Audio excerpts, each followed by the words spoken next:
I don't know much about the Melchizedek order, so I'm gonna let you, this is gonna be all on you. I mean, I don't know it deeply as well, but the Melchizedek order is an order that is not necessarily, it's more of the inner body than the outer extreme. You might have orders that exist that you can enter as a temple, but in reality, there are orders that are higher than physical temples. Okay. When you enter into things like Rosicrucianism and things of that particular nature, such as let's take AMRC, for instance. AMRC has meetings that's not necessarily or primarily existing on a physical plane, as we can mostly say. Hold on, I know you're about to go in, so hold that thought just for a second. First of all, I'm going to have you to introduce yourself for those who don't know you. Go right ahead. Okay. My name is Brother Kalu Ali Allah. I first state that I've been a member of the Nation of Islam or studying the teachings of the Messenger, the Most Honorable Elijah Muhammad, since I was 12 years old. So that's been over 36 years. My father first got introduced to Masonry when I was a child. My father was a 32nd degree Prince Hall. My grandfather was also a Mason and also was my great-grandfather. So that had intrigued me mostly and likely. I went through the study and the more deeper research of Freemasonry and the histories as I was initiated into the Hermetic Order of the Golden Dawn, also Rosicrucians of AMRC, and also initiation or Tibet with the Sufi order or the Mortars. Many years ago, from my study, at one time, Alabama Grand Lodge didn't recognize Black Freemasonry, namely Prince Hall, of which I'm a member of St. Albans Lodge number 35. And that drove me into a mission to actually prove the origin of Freemasonry as being instituted and actually its origin being from Black people, of which I have done. That was a very serious thing for me. Now, of course, Alabama Grand Lodge has recognized Prince Hall, but I still believe that it is very important that we as Black people approach Freemasonry not from the position of sycophants as per se, but as its originators. Like everything that we have, it has been taken and confiscated and then given back to us. And that's how everything works with those systems. So that's me. Now, my next question is this.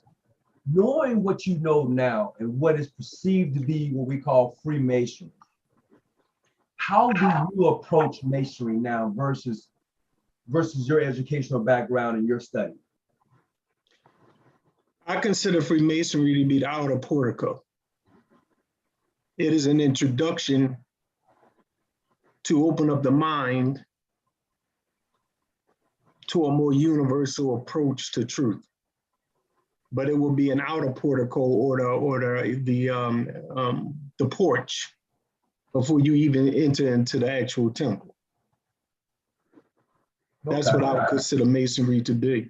Now, if we are dealing with Freemasonry from the perspective of science and from the perspective of the mysteries that it entails, then it can take you to the highest heights of your development or at least introduce you to the inner door.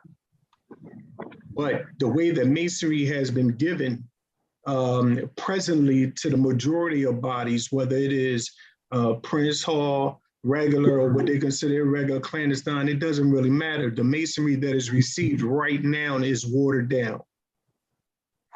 Fully. He said fully watered down. So, absolutely. So when you say watered down, what does that mean to you? Because I have my own way of saying watered down, but what does that mean when you say watered down? If we take Masonry from what Freemasonry was for us to develop, first of all, we have to understand Black people had their own Freemasonry. That's the first thing that must be understood. The Freemasonry that we now ascertain is Western Freemasonry.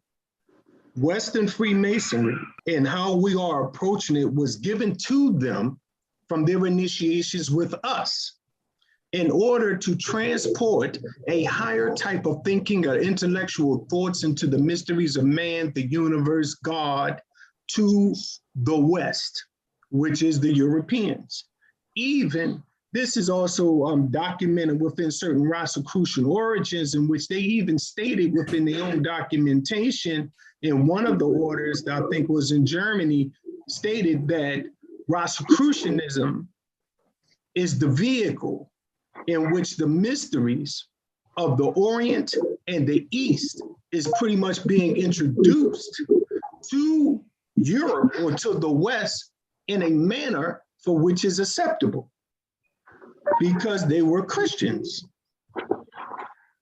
Okay, here's what I found online. Because they was Christians. We see that to be a fact. Look at Robert Morris and the creation of the Eastern Star. The Eastern Star ritual was initially had Roman gods and goddesses. But the Eastern Star ritual, as Albert Pike stated, was to make a female Masonic body. But because of the Roman gods and all of that, and the Christianization of Europe and the Christianization of whites here in America, it didn't take off. So what he did, he went and redone the ritual to add biblical characters in order to be more acceptable to the people. So that's no difference today. You on mute, brother Muhammad. There you go. There you go. Yes, I didn't sir. want to close in the background. So you said in regards to the Eastern Stars, those fire herons were originally supposed to be goddess. Did I say that right? In reality, I have the original ritual. Oh. And they were Roman gods and goddesses, for which Robert Morris initially got it from, right? And what happened is it didn't take off. So therefore he created biblical characters to surround it in order for it to be more acceptable by Christians. Is that why now is the Order of the Eastern Star seems more of a Christian type of organization, more so than Freemasonry? I believe a lot of the Masonic orders are a Christian organization instead of Freemasonry, to be honest with you. Well, I don't know, because I practice a different type of Freemasonry. I would say understand that. But what I'm making reference to is there is an overt and a covert understanding of Christianity within inside of the Masonic Lodge. I will agree to that. And that's what I'm making it, which is a very interesting thing. And the reason why that is very interesting is if we look at the origin of certain things, such as whether we're looking at it coming into Europe, as I had made mention to you before, I had made mention to you that the Master Mason word that we have right now in some of the oldest writings within Scotland, that word is actually Arabic and not Hebrew. Oh, okay. That is an absolute fact. Now, they will argue differently, and of course we may say, well, these individuals was how would they make such an error? If I was to ask anybody on here, who is Peter Gower? Do anybody know? Peter Gower. Peter Gower. You never heard of it, right? No, I have not. Okay, that was their pronunciation of the word Pythagoras. Oh, okay. So we're talking about, so we have to deal with reality here when we are approaching European Freemasonry, right? And I'm not knocking them because they have done a good job to expand the illumination within their Western hemisphere. Yep, they did a good job at that. However, and it's watered down now that even Pike spoke about that with the introduction of Webb's final variation of it, right? But let me just read something to you that will be of interest. This is from a book entitled The Origins of Freemasonry, Scotland Century. Okay. Okay. And I would like to read this for you to hear. The Sloan manuscripts prints Mahabin as a single word, but immediately says that it is always divided in two. And in the initial ritual of fellowship, embrace the two halves of the words are said separately.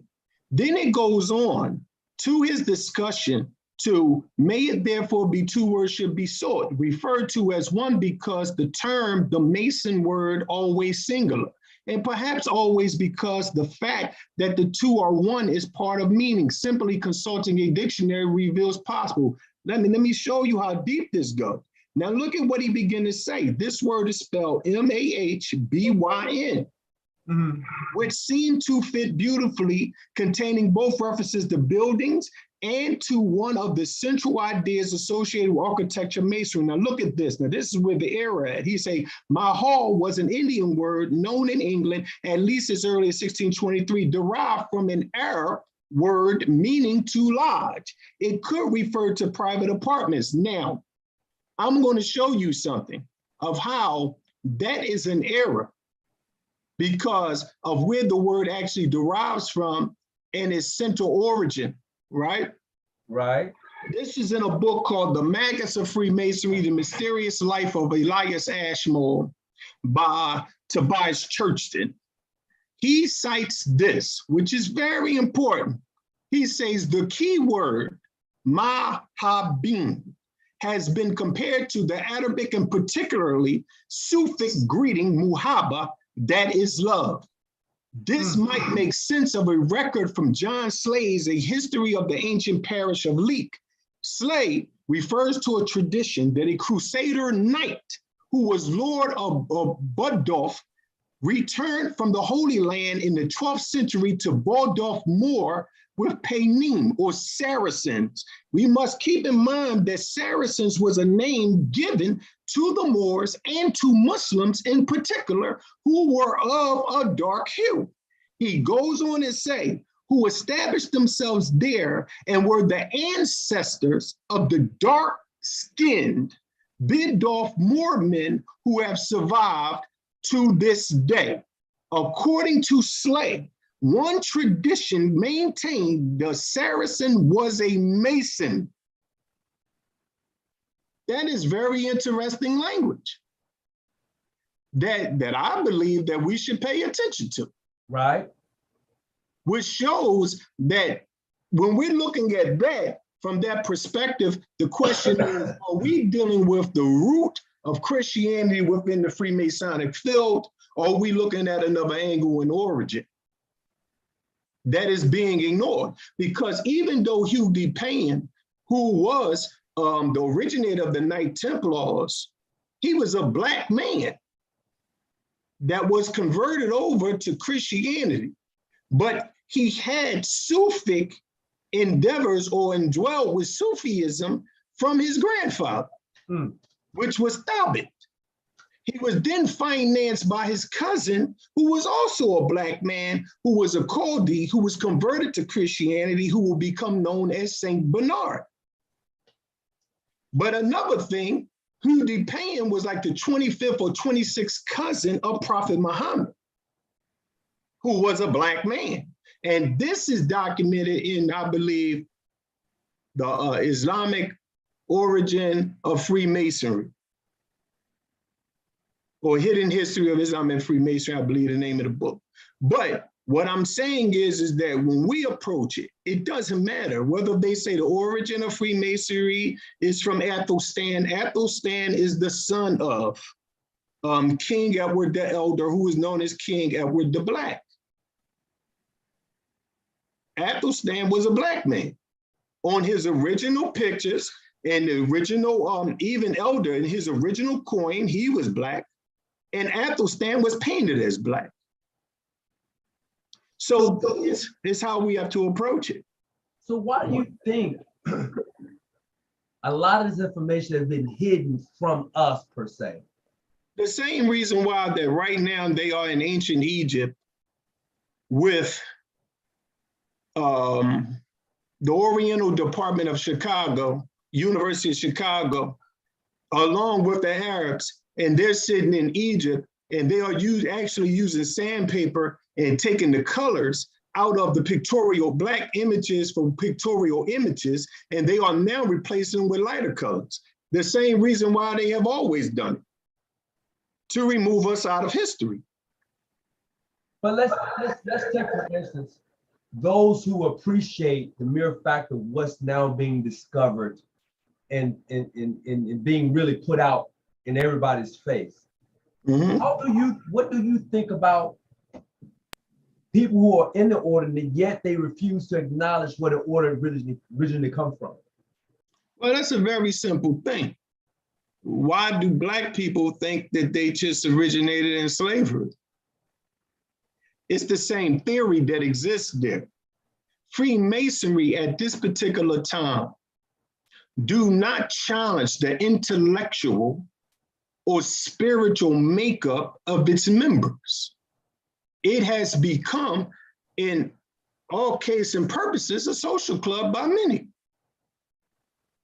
I can agree with that. Hey, you got an amen on this corner. Right, so if we dealing with that from that perspective, let's think about it. In Prince Hall, you show me, or in Black Masonry, period, you show me the higher systems that exist within them. Show me. Now, if you go over to the white boys, my Masonic brethren over there, they have SRICF, which is a Rosicrucian order, for which you have to be a master Mason in order to even petition to get in. And they have many appendant bodies in order to go deeper into deeper sciences, right? So the question then arises, why are we not in any of them? I mean, we're in some, those who make it, but how many Black Masons that you could sit down and talk to that even know that it exists? Well, I would say because of the blindness. Power and control factor, bro, just to be honest with you. You know I'm speaking. What you say, brother? It's a power and control factor. Absolutely. Same reason why Vatican holds the books they have. The same reason why certain museums have materials that they have that won't be released is because for what, I'm gonna put it like this, for what Europeans had put in plan since what, the 1930s, 40s, it would totally contradict that whole situation. Absolutely. Because it's a power move. And how do you take somebody out? How do you lessen someone's power? You strip them of who they are, where they come from, their abilities.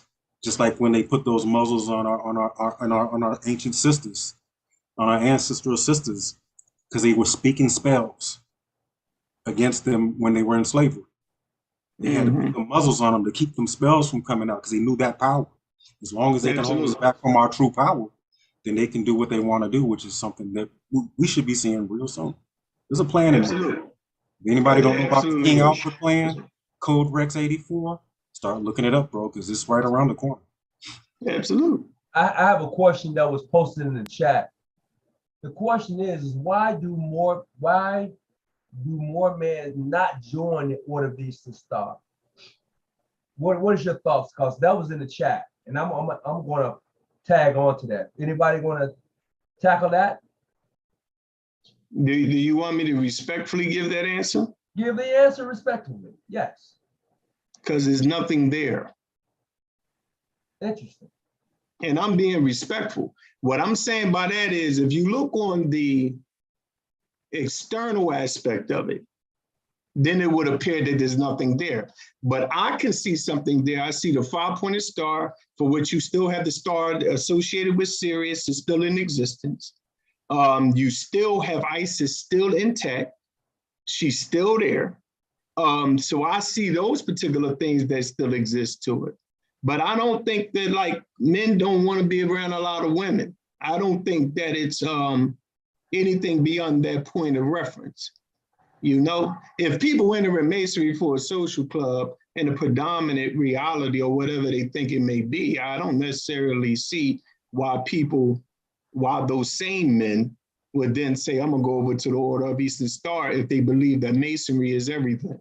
and the Eastern stars is just a particular body of it.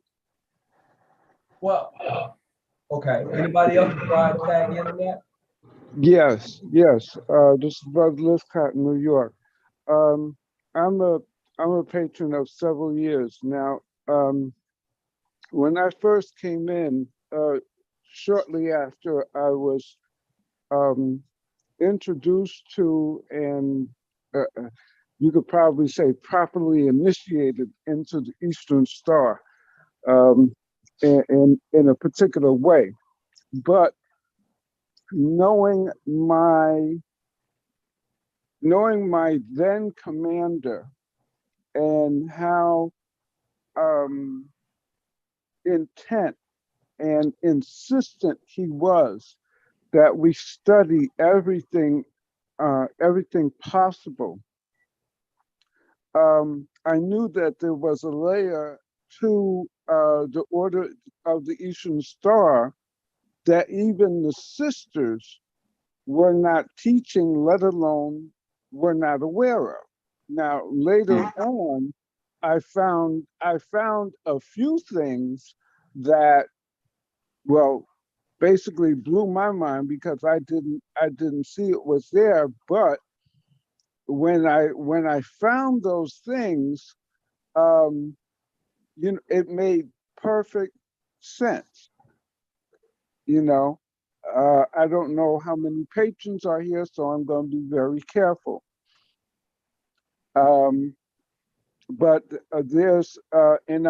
I've started to look for deeper meanings for in the other degrees of the affiliated right. Knowing that there's much more there than meets the eye to, I would say probably 95, possibly 97% of brothers who become patrons.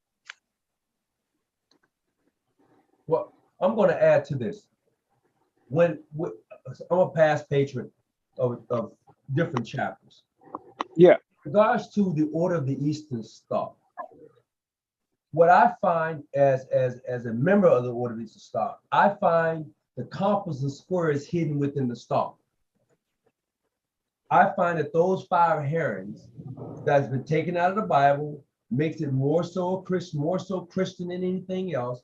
If you break those down, you can find them in any mythology. You can find those same herons in the Quran. You can find them anywhere. It just depends on how you apply them. Right. But yet I find the compass and square within the star. Just like today we were supposed to be talking about Melchizedek. And now I remember seeing a brother with the compass and square with the M in it. And I was kind of curious. He says, this is the Melchizedek order. And I'm not really familiar with the Melchizedek order, but I have somewhat of an understanding in regards to it from the limited knowledge that I do have.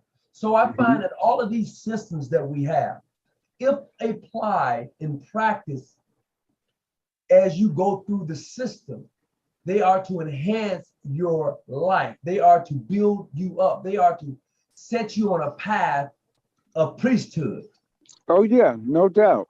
That's an absolute fact. Well, see, Tony. If I may add, sorry, go ahead. See, Tony, the interesting thing is, and you got to think about the Western European concept when it comes to who is in control of what. See, in ancient Kemet, the women had way more power than Western European women. They weren't looked at as lesser. They weren't looked at as equals. They was looked at as very powerful beings in ancient Kemet. Yes. And see, the original trilogy has the masculine feminine energy creating life, the true divine spark. Two men cannot make life. That's not Come on. That's why when we get deeper into the true studies of it, and we have to embrace both the masculine and feminine energies, because there's no such thing as existence without it.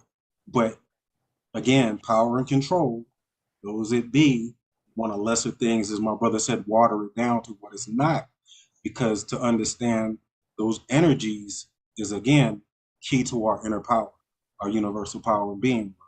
So, I totally agree with that.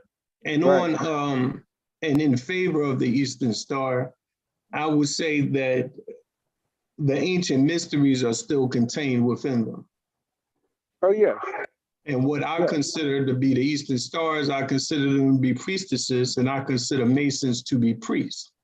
However, I will also go a little bit further and go a little bit further and to say that they are magicians in training. And I will say that from this point of view, and we can show this. Yeah. There is a reason why the Eastern Stars 5-pointed star is inverted. Right. Come on. But unless individuals are initiated into other systems of study, they won't see it. No, let's take for instance, why is the acacia plant associated with resurrection in Hiram? Well, the acacia is a type of evergreen. What they give when they tell us that is an external expression, and a spiritual connotation, where the real fact is that the acacia plant can be broken down and drank. And inside of the acacia plant is small amounts of DMT. DMT is the God particle, which sends you into different states of being. It is used, not only was it used in ancient Egypt, they have a similar one used in all of the systems by shamans and the rest in order for them to develop themselves to higher levels of spiritual realities. That's why it's there as that revelation. For instance, if you look at it, if you look inside of the ritual, for instance, we go clockwise around an altar. The direction of going clockwise around an altar is considered circumambulation. Circumambulation is an invocation direction. Yes. It is invocation, right? And when you have the batteries of each particular degree, that is charging the temple. The problem is that the brothers who take the offices do not know the God forms and the original words that was associated with it that will be necessary to illuminate the candidate and awaken them to another degree. This is, and just to speak on this, because this is very important, the way that we must approach these things. Right. We have to grow up beyond the limitations that they have given us, right? Because we have accepted it as a limitation. But now many of them, and I'm not saying that there's some white Masonic brothers sitting somewhere saying we're going to hide the truth from these boys. That's not what's going on. A lot of them are not aware of the historical representation of us and where things came from either. Right. They are victims of their forefathers too, right? Now, to get a little bit deeper, when we look at, for instance, oh man, I want to speak on it, but not go too far in it. But what I will say is this, right? And then not go too far in it, right? When you look at, let's take the Eastern Star. When you look at the Eastern Star emblem, it is inverted. We will call that an evocation, okay? So whenever a star is inverted, it is an evocation. When a star is upright, it is invocation, okay? So when you have this thing upside down and you have the 4 elements, you have 5 elements, right? So we know what they are. So now we deal with the 5 elements, you are talking about the emitting of spirit into matter.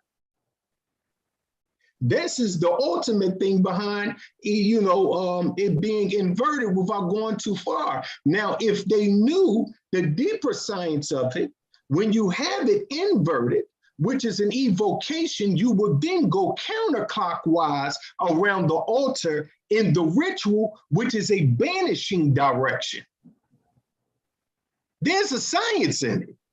But see, the thing is that we no longer know the science, and we approach it from a religious base instead of approaching it as a scientific school. Yes. And this is where we're getting stuck, right? Because they know, even if certain people, they have wrote thousands of books on it, showing the history. They know that it's from Egypt. Look at Belzoni. When he went over there into Egypt, he went inside of the temple of Set. When he went in the temple of Seti, the first, he said immediately that we still seen a semblance of the checkerboard floor, though faded, on the ground. And we seen the starry canopy over our heads. When he stole what would eventually become Cleopatra's Needle, and they brought it to New York with Goringer, right? Colonel Goringer, thousands of white Masons came out.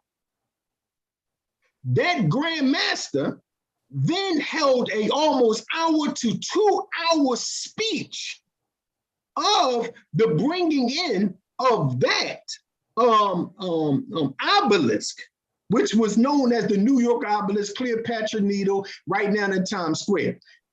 He said it out of his mouth. He said, we can no longer deny the origin of our fraternity. And he tied it directly into ancient Egypt.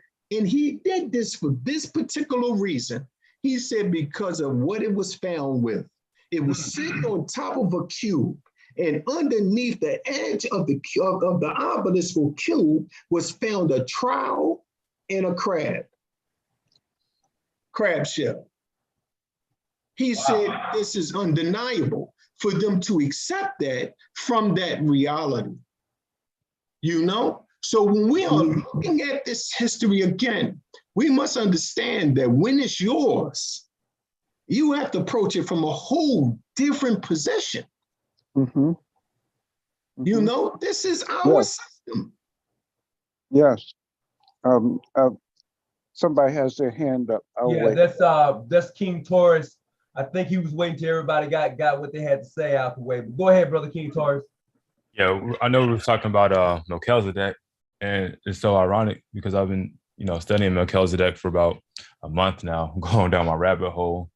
And one of the cool things that I found out about Melchizedek is, well, let me back up here. I'll say this. I will ask a lot of my religious teachers, like, man, why would Jesus have to get baptized by John the Baptist through the order of Melchizedek? Like, what's up with that? And a lot of the answers that they would give me were, Jesus wanted us to follow his example to show that baptism is the way to, come to his order, right? So when I started studying Melchizedek, I actually found the answer to that after all these years. And I won't go into too much detail, but what I will say is when you look at Melchizedek and you see why he was sent here from the universe through the wife of Noah's brother, Ner, I forget her name.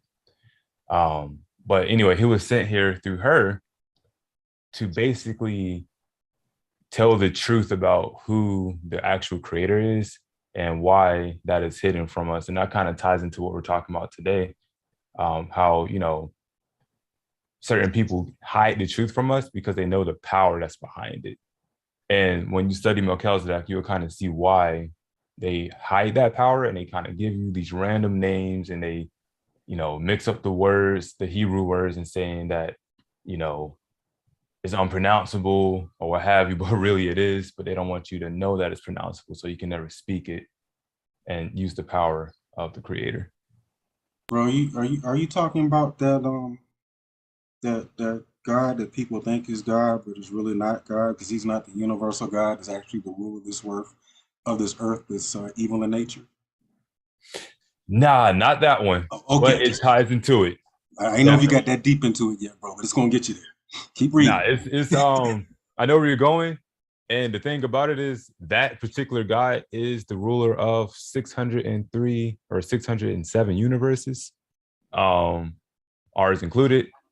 But yeah, it goes into that as well. And that's fascinating. You're in the right direction, bro.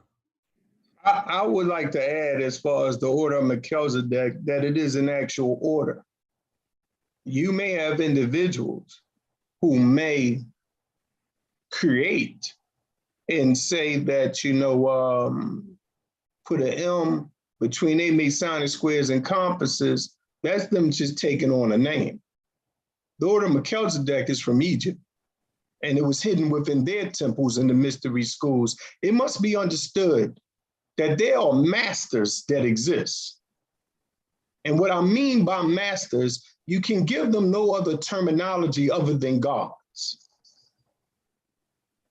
Now, that might ruffle feathers for those who have not researched and studied deeply within those sciences.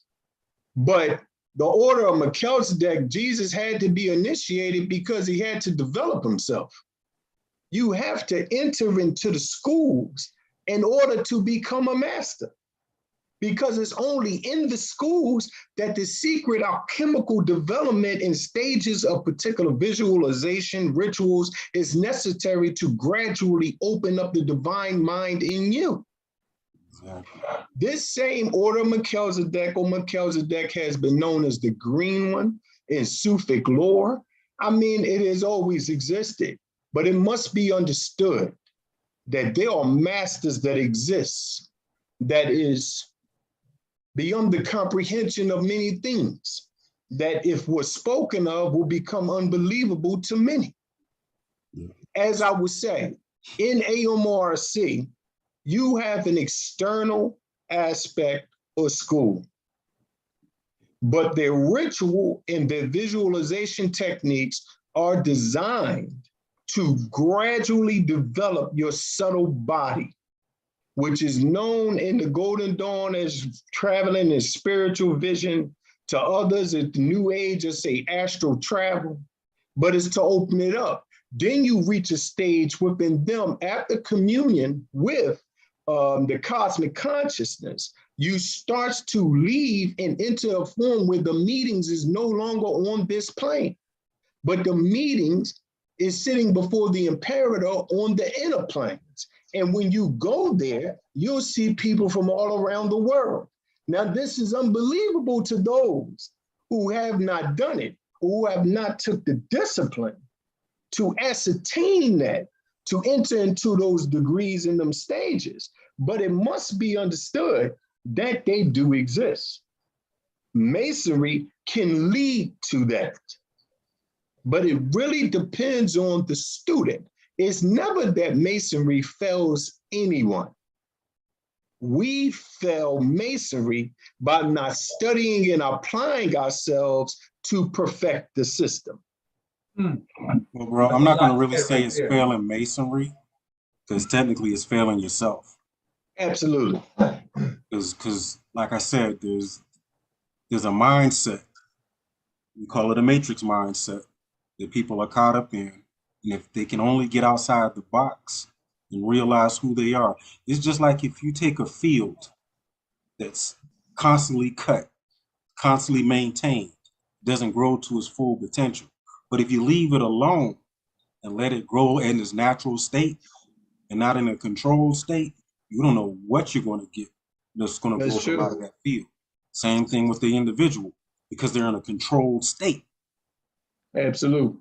Because again, it's a power and control issue. And a lot of us got to awaken ourselves to, we have to love ourselves enough and want it in ourselves enough to make that change. And there's some folks who just don't have it in them, bro.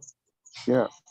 If I may, to piggyback on what you said, and to go deeper, I think it's a bit more foundational than the analogy that you put forth. With the history of the European colonization of Africa and their domination over over the education system. They have, in my view, built into the system the limits of their understanding. And because it is my firm belief that if we are exposed to certain information, our genetic memory will kick in. Absolutely. And will start to awaken us. The European will never get that. He doesn't have the genetic memory that we have, going back tens of thousands of years. Along with that, it, yes, I've studied, the Freemasonry that we get in our rituals, but I had this sense that there was a whole lot more that was not being taught, and I started to dig towards that stuff, and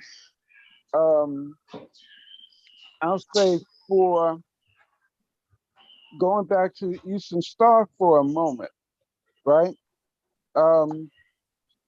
When you're looking at the matrons and the patrons, and looking at their position at either end, right?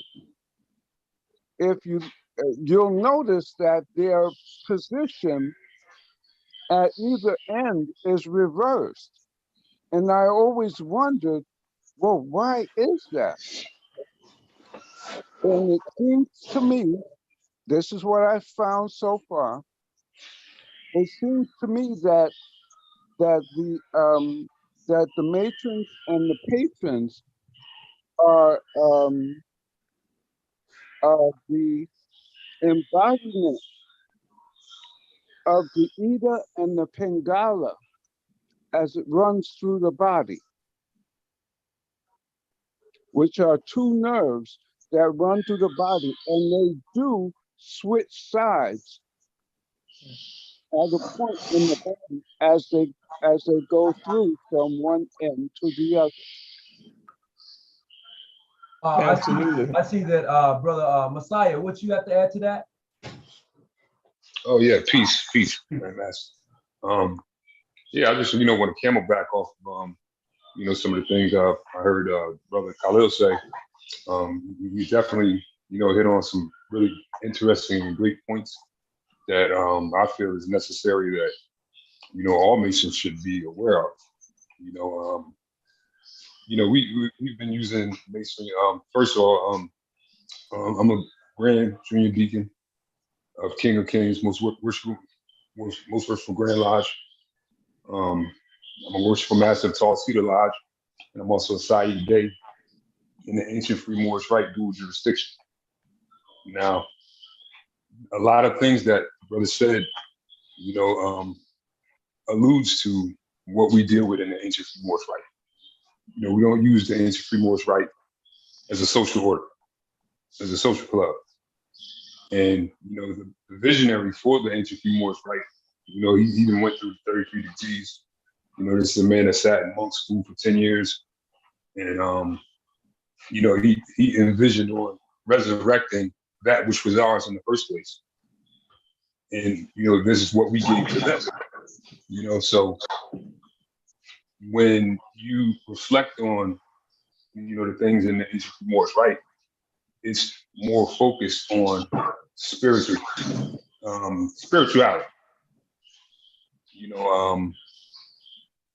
The type of spiritual systems that we dealt with.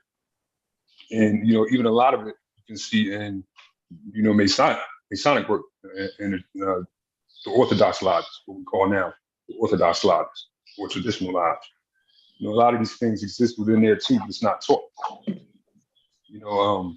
Just like the brother mentioned, Hugh D. Payne, the founder member of the Knights Templar. There's a brother, European brother named Timothy Hogan. He has a few good books. One called 32 Secret Paths of Solomon, one called The Alchemical Keys of Freemasonry.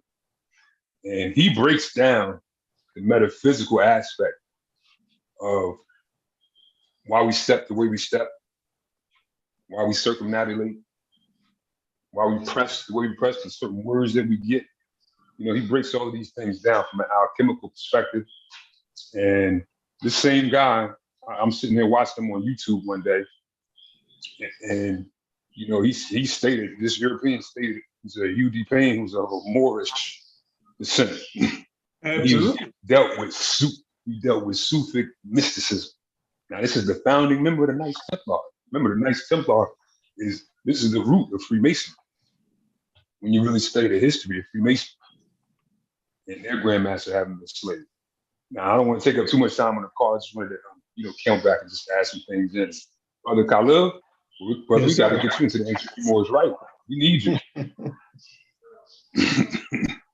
We got to get you to the ancient Moors right dual jurisdiction. We need you. We need that type of light.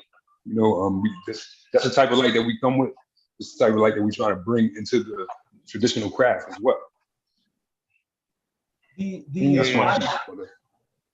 Go ahead, say what now? No, so that's my piece. I hear. Yeah.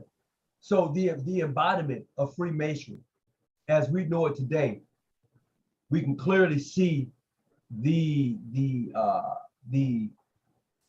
I don't just want to say Egypt, but I would say the continent of Africa has played a definite part in it. It's just the idea that most of us don't accept it. A lot of us can't see it because we have been duped. In my own, that's just what I believe. I think we've been duped. And I think because they have set boundaries and put in place their rules and regulations for which they claim that all Masons must abide by. And when I say they, I'm particularly talking about mainstream Freemasonry in a sense. And I think that has really done a disservice to Freemasonry. And there's a lot of people that come along in Freemasonry has done a lot of disservice to it also. But when you begin to break it down, when you begin to indulge yourself in the knowledge of Freemasonry and understand that it embodies a knowledge of understanding, a knowledge of light, illuminating you to become better, and definitely raising you to a priesthood, that sometimes can frighten people when you say priesthood because of their limited knowledge of understanding what priesthood really means based upon the Catholic Church per se. And when you have a better understanding of what priesthood really means, then you can understand why Christ was baptized. Because until then, he was not into the priesthood at all. And he had to get into the line of Melchizedek in order to be elevated. And after that, he went on into his initiation process, because after that, he went into the wilderness of 40 days and 40 nights. That's what it said. And in understanding that, nobody really knows what took place during those 40 days and 40 nights. But I would beg to differ. I would say during those 40 days and 40 nights, that there was a process for him becoming who we know today as the Messiah for people. I would say that it prepared him for his journey, and that is the process of being initiated in various degrees of rites and ceremonies. But until then, he had not yet exclaimed who he was. That's my little take on what I know. Oh, it got quiet. Everybody? No, I would say that all prophets, quote unquote, went through initiatory systems, even Prophet Muhammad. It is documented of the certain yogic sciences for which he used while in Mount Hadra. There was actually sciences that was used. There is, first I would say this. In my way of approaching it all is that Masonry must be stripped to be seen for what it is. We approach Masonry by studying of King Solomon's temple. Though by study, we realized that there was no King Solomon's temple. We know this because the archaeologists of Israel said there was no King Solomon temple. What we do know is that the measurements of King Solomon's temple, as in the biblical, only fits one temple, and that is the temple in Luxor. Absolutely factual, written by Swallow-Lupics and also inside of a book called the Book of Measurements. It's very clear to show the origin of these things and how these things tie back to the original masonry or the original masons, right? And the sciences that go. We can't ignore it. If you go to the University of Pennsylvania and you look at the mummies or the bodies there, you see them with aprons on their bodies. If you look at the pictorial images of the Masonic within inside of ancient Egypt, you can even see the elevation of degrees up to the 3rd degree hidden on the apron itself, because you'll see that their aprons are clear. Then you have a sun rising from the left-hand corner bottom, sending light up. We put that in masonry as the flip of the bib. And then when you reach the 3rd degree, you have 2 suns at the bottom of the aprons and the light is coming up. So it's showing you a progressive degree. Albert speaks of this very clearly. We can see even the initiation of collars and everything else that is in existence sitting right before us. Even if the Mason can understand the usage of his dugard in an apprentice, and how that dugard and even step can be used in order to redirect energy. All of this is sitting inside of Freemasonry. So, like I said, again, I see Masonry. When I enter Masonry, I see it as one magical act, if it is approached as such. And when I use magic, I'm not talking about the levels of illusion. I'm talking about the inner alchemical systems for which are clearly on display for anyone that delves into that particular study. The problem is that many of us do not indulge into the study. Many of us are still hung up on the outline structure of Freemasonry instead of going into Freemasonry and really indulging themselves into the arts parts of it. So you only get this outline part. Oh, that's my brother. Oh, that's my sister. Oh, this. You don't really indulge yourself into the spirituality of it. Because as you said earlier, it has been taken and made more so, they've added a lot of churchy to it. Absolutely. You know, it is not supposed to be churchy. Hell, it took me some time to get there. I ain't gonna lie. It took me some years to have a better understanding of Freemasonry in the sense that it's not supposed to be churchy. Absolutely. And that's because of my travels. Once I began to travel a little bit, I saw Masonry from a different point of view and understood it's not supposed to be churchy. But because we introduced the St. John's days and we're all in church on the St. John's days, it gravitates towards that churchy atmosphere. Absolutely, but I would say this to take, without not getting off of it, as far as watering down, I would say that has entered the shrine itself. You think? It definitely has entered it. Because if the shrine is approached as what it actually is, then everyone that in it will realize that they are all Muslim. Because they definitely take the Shahada. And then they will realize that the shrine itself is actually a Sufic order. This is an absolute fact. When you look at the original ritual that was given by John G. Jones, he clearly states in the beginning of how the institution of the shrine came about from the first cousin of Prophet Muhammad, which is Ali. Every single Sufi order traces itself back to the Prophet via Ali, except from one, and that's Abu Bakr. And Abu Bakr was taught by someone who was taught by Ali as well, right? Even when Pasha gave him the ritual, it is documented that he gave it watered down because John G. Jones was Christian. We know that this exists because when you get to Florence and Flowers on the whiteboard side, they went up amongst the Batashi order.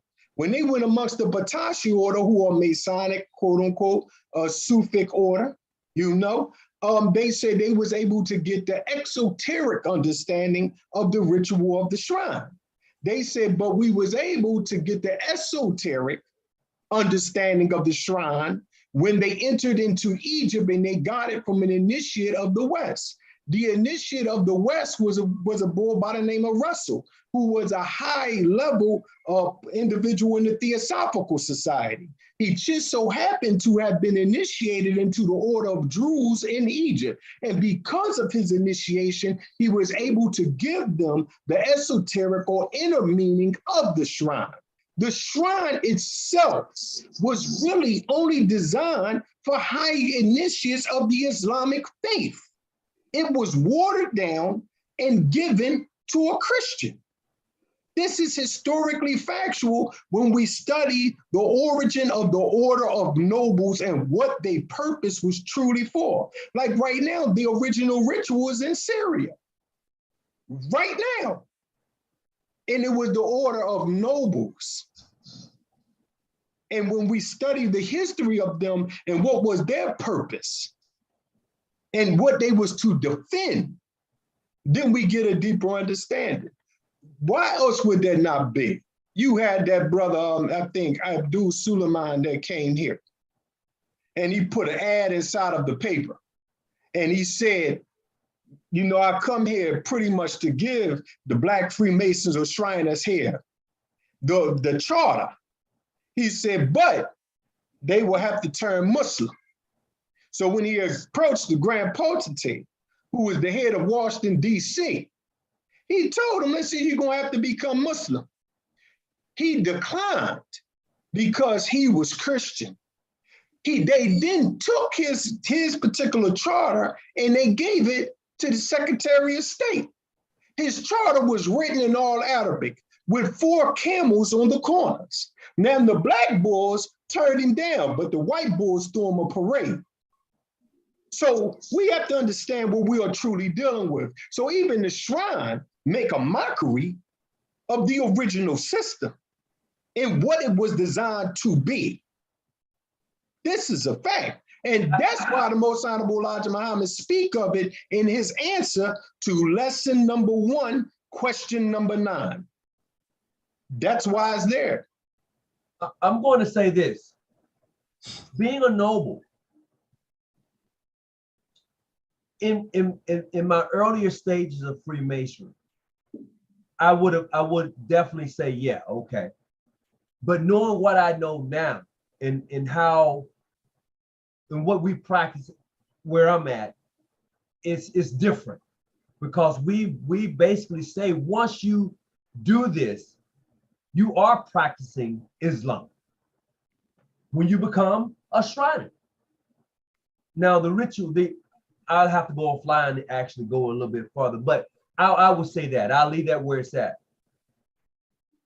Don't worry about it, brother. I have the ritual, but you can continue. But okay, so you see what I'm saying? Because you know, yeah, there are certain things within that ritual, and especially if you initiate it correctly, because some people foolish stuff in the shrine during the initiation. I mean, foolish stuff. Oh, absolutely. But if you really took it serious and really understood the process, you would understand that you are taking that journey into Islam. Absolutely. Not just Islam, but we have to take it a little step further, right? We are taking a step. The external aspect is Islam Sharia, but the inner aspect of the shrine itself would be Sufi. Okay. Absolutely. The shrine itself is Sufi. That's why it was so important that John G. Jones, as given to him by Pasha, gave him that initial history. He said specifically through his cousin Ali, that's a Sufic order. And when you read the ritual, and if you studied the Sufic orders or was took bed with them, you would see it clearly that that is Sufism. Now, what is missing is the word for which it's used and where to actually open up certain things, but it's definitely there. Now, individuals who take it seriously, they can definitely engage into higher sciences. But my only thing is that, again, I don't see the shrine as the playground of Freemasonry, as it has gathered that term, right? Right. Because I respect and I know what I'm looking at. And that's the problem a lot of times.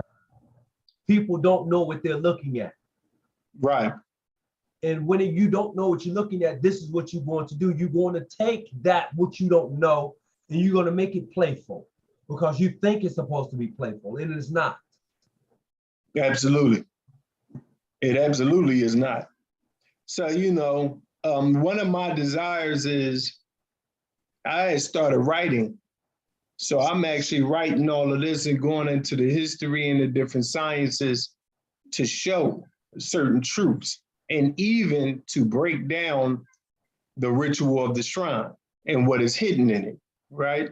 Mm-hmm. But I try to attempt to have respect because I'm not initiated into the shrine. So I'm trying to respect the brothers, and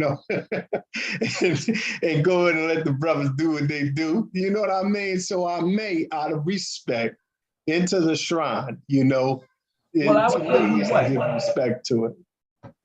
You going to the shrine would help them. You going into the shrine will help them. I speaking with a brother the other day who's a Muslim, and he went into the shrine. He was like, Brother Tony, I don't know. I said, brother, you going there is going to help them because they don't know. Right. They consider it to be this, but you going in as a Muslim, you're going to be able to show them some things that they ain't getting. That's right. So you're going to be able to break down some things that they don't understand. So it will be beneficiary if you went through the process. Yeah, you'll be able to help them out a lot. Trust me. That'd be a beautiful thing. So I would definitely encourage you to go ahead and take that journey. One ritual that I have and I'm privy to have is the Scottish Rite ritual of the 33rd degree, right? The original Scottish Rite had their own blue house. Yes, they did. Absolutely, right? They still do. Absolutely. And I would say one of the oldest that exists today. And Natural Supreme Council exists now in Louisiana, which are all Black body. The Southern jurisdiction that's in Washington, D.C. has attempted to buy them out, to cancel them. But you had historians like Michael Pohl who said, listen, if they are clandestine or clandestine, then the Scottish Rite does not exist. Why? Because this particular order is the same exact order of the Southern jurisdiction. The issue was, as we know, was the argument with New Orleans and all of that back in the day. And because, you had the mixed boys there, then eventually it became Black, and Albert Pike didn't like that. So therefore separation occurred. But in reality, they still have the same ritual. They had the same sovereign grand commanders all the way down to the final reality when you have Brother George Long, who all of his documents is in Tulane University. And in their ritual, and when you look at their 3rd degree ritual, it is one of the most esoteric rituals of Freemasonry that I have seen that has come about, from placing a cube on your chest, from talking about Osiris, to speaking on the Masons of the desert, talking about the Muslim Masons. All of that is existing in the ritual. So it's a heavy thing to even exist, but it's just sad that us as Black Masonry, because I believe that separation, each particular group has something that the other don't have, that what was forgotten, the others are still doing. So because of our separation, we are weakened in a sense. And we're missing some things that we all have to share with each other. I do not go through the regular, irregular body stuff. That's not my thing. What I deal with is, you're a Black man, you have the word, you have the grip, and that's it. Because it ain't like there's a million different rituals. If you're dealing with the straight up ritual, if I could come from one house and get healed and that's it, then listen, we got pretty much the same thing on that particular reality. Our understanding might be varied, but we have the same thing. To me, it's more of a universal approach of what Masonry truly is. And that's how I approach it, from a universal perspective, for us and our people. I'm not getting into religious arguments and debates of ego, right? Right. Because the ultimate thing, let's take our brothers in the Southern jurisdiction that's in Louisiana, right? That's the Supreme Council. Can't be argued with, can't be taken away. But yet, my brethren in PH withdrew recognition, even though there was intervisitation down there one time and everything. So one day the Grandmaster down there, when Brother George Long passed away, he got upset because he did not get a personal invitation to his funeral. And because of not getting a personal invitation, recognition was withdrawn. But the problem was is that George Long, they made a billboard, because not George Long was a serious Sovereign Grand Commander who was very studied, very connected, Knights of Pythagoras and all of that. So their logical assessment was, listen, I'd rather make a billboard because this is too many people to reach out to independently, you know, single or whatever. Right. So that turns out to be that reality. But I think that as Masonic, as Masons and as brothers, man, we have to get out of what the white boys have put into position to create their sovereign power. Because I'm just being real with it. You see what I'm saying? Of the sovereign power, you know, which I respect, because there was charters given to everybody. You had to get charters from ancient Egypt and all of those particular things.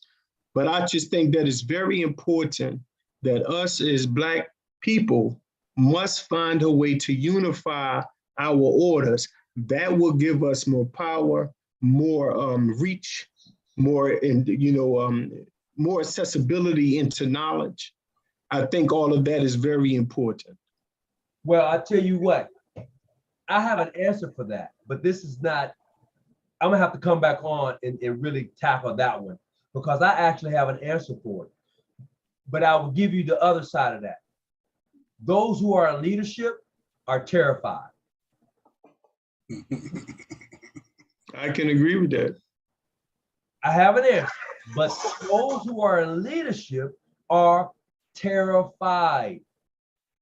Those who are in leadership don't understand the power that they actually have, period. They don't understand it. But if they understood it and really wanted to show what Freemasonry looked like, they would exert their power, but they don't understand it. That would be an offline conversation. Absolutely. So, but I believe that it will come. No, go ahead. Say what now? I said I believe that it would come, because we'll be forced to. Yeah. We don't have no choice, because if we be real about it, if Black Freemasonry is not careful, it will die out. Just being real, it will die out. Freemasonry it will die out. So we have to become a little bit more up to date in our knowledge, our presentation, and really be Masons. And that's the important part of it, to actually be what we say. Right. And to go a little bit deeper into what it actually means. Because let's face it, these younger gentlemen and younger sisters, they use Google very, very good. Very, very good. Right. Let me tell you, So they know more about masonry than I ever would right. know. So what we talking about is a mystery. They're a mystery. What? What's a mystery? It's sitting there, it's on the internet. We can get it, you know? So it's more of a reality from that perspective, man. But I have the utmost respect for masonry. I have the utmost respect for Masonic bodies. I just think that we have a long way to go in our development. Oh yeah. Oh yeah. Yeah, we have to take it a little bit more serious. Because to me, I always think that, you know, the Black Freemasons take masonry as a social club, but I consider the white Freemasons take it as an extension of power. Wait, we're gonna have this conversation after I end this. Don't nobody go nowhere. But look, all right. So what I'm gonna do now is just bid everybody greetings once again, and I appreciate everybody coming on. We're gonna continue this conversation offline because there's some things I definitely want to say, but it can't be said right here. Fraternal gentlemen, thank you. I appreciate that. Nothing good but knowledge in this Zoom. Thank you very much. So if those of you who want to join us on Zoom, you're certainly welcome to do so, but we're going to continue this conversation, but this part has to be offline. And I just want to tell everybody, I appreciate you coming on. Thank you very much. And I'm going to go ahead and log off. And definitely peace be to you. Remember this, I am not your study guy, but I'm here to help you study. Keep your light on and stay out them bushes. Don't go nowhere, hold your peace. We're just going to live off the live.